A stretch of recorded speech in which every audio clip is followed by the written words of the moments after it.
Excuse me, may I help you?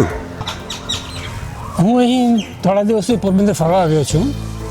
અહીં મેં માણેક ચોક જોયું, કીર્તિ મંદિર પણ ગયો અને ચોપાટી પણ ગયો. પણ અહીં આવતા મને એવું લાગે છે કે આ બધા બિલ્ડિંગ એકદમ કેમ સરખા લાગે છે. ઓહો, સમજી ગયો. વેલ, જો તમારી પાસે થોડો સમય હોય તો હું તમને એ વિશે વિગતવાર જણાવી શકું એમ છું. ચાલો આપણે ચા પીતા પીતા થોડી વાતો કરીએ. ચાલો.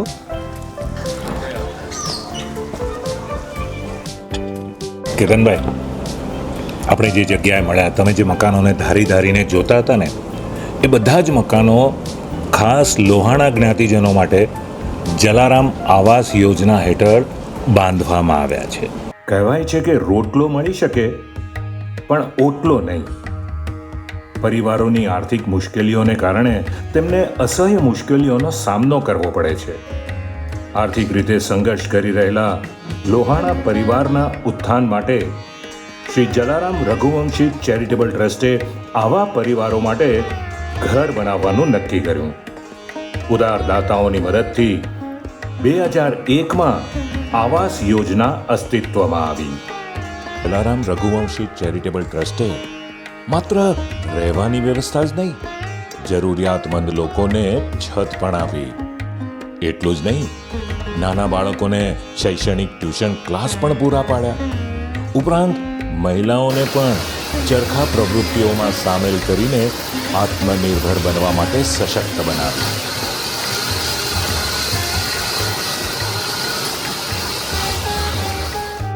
ચાલો જોઈએ કે આવાસ યોજનાના રહેવાસીઓ શું કહે છે. પૂજા ગિરધરભાઈ કારિયા, પેકિંગનું કામ કરું છું. કેટલા વર્ષથી રહ્યો છો? 22 વર્ષથી રહીએ છે. 22 વર્ષનો અનુભવ કેવો તમારો? 22 વર્ષમાં અમે ઘણું બધું પ્રોગ્રેસ કર્યું છે. આર્થિક રીતે, બધી રીતે. હા, આમ હાલના આમ પોરબંદરના જ છે. Thank you so much. Sonalben Jigneshbhai Thakrar. કેટલા વર્ષથી અહીંયા રહ્યો છો? અમે 20 વર્ષથી આ રહીએ છીએ. ખૂબ સરસ છે, બધી વ્યવસ્થા, બધું સારું છે. તમે શું કંઈ કામ કરો છો? ના, કંઈ કામ નથી કરતી, ઘરનું જ કરું છું. તો ઘરનું ગુજરાન કેવી રીતે ચાલે છે?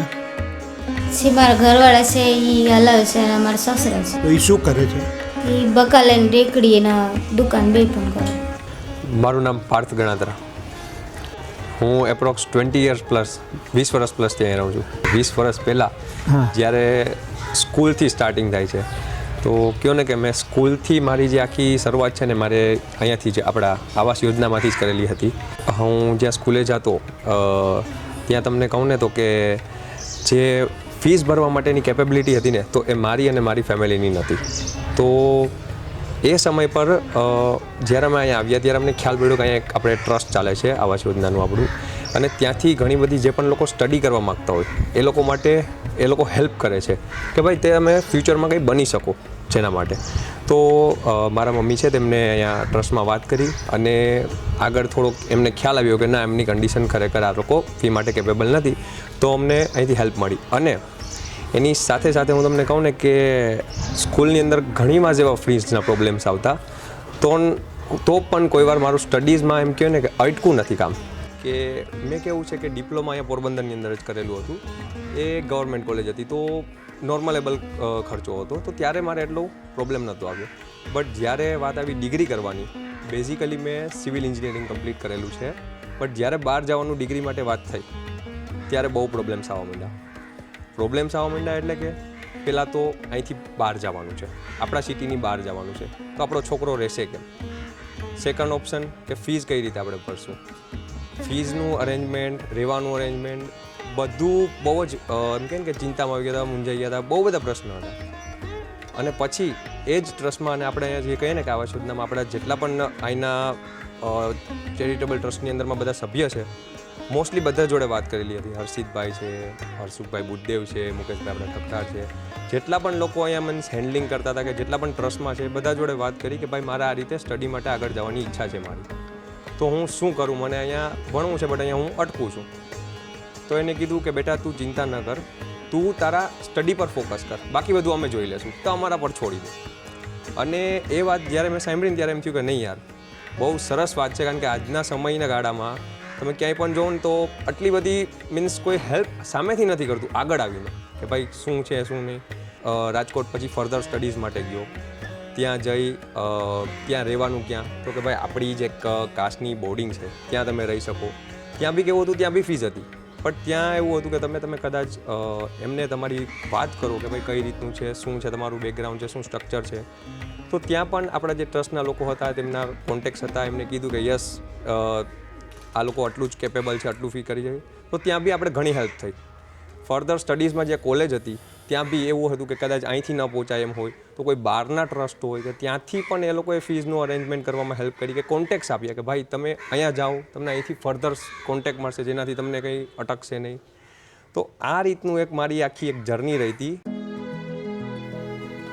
યુવાનોને પ્રોત્સાહિત કરવા માટે ટ્રસ્ટીઓની દેખરેખ હેઠળ ટ્રસ્ટ નિયમિતપણે સંકુલમાં શારીરિક કસરતો અને પ્રેરક વર્ગોનું આયોજન કરે છે.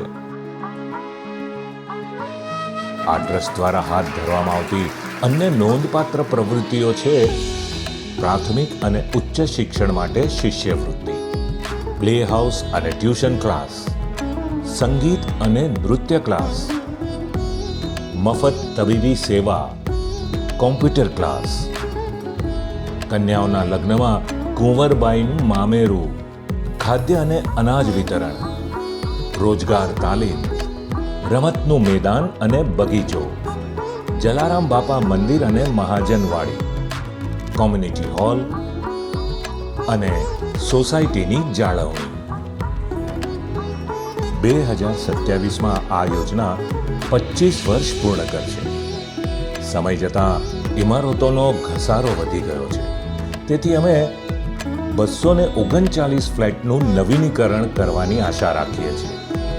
રહેણાંક ઇમારતોના પુનઃસ્થાપનને ટેકો આપવા માટે અમે હૃદયપૂર્વક અપીલ કરીએ છીએ. તમારી મદદથી અમે ઇમારતોને સુરક્ષિત, રહેવા યોગ્ય સ્થિતિમાં પુનઃસ્થાપિત કરી શકીશું. આ પ્રોજેક્ટ ખાતરી કરશે કે ઇમારત આગામી 25 વર્ષ સુધી સુરક્ષિત અને સ્થિર રહેશે.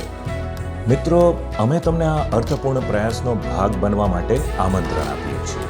દાન આપીને તમે ફક્ત ઇમારતને પુનઃસ્થાપિત કરવામાં મદદ નથી કરી રહ્યા, તમે ઘરનું રક્ષણ કરવામાં, સમુદાયની ઓળખ જાળવવામાં અને જેમને તેની સૌથી વધારે જરૂર છે તેમને સ્થિરતા પ્રદાન કરવામાં પણ મદદ કરી રહ્યા છો.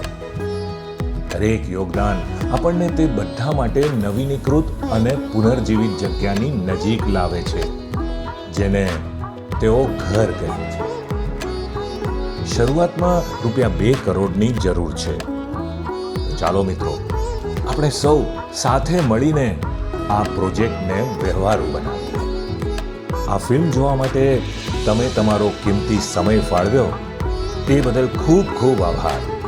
તો મિત્રો, અમે તમારા નાણાકીય સહયોગની રાહ જોઈ રહ્યા છીએ. ધન્યવાદ.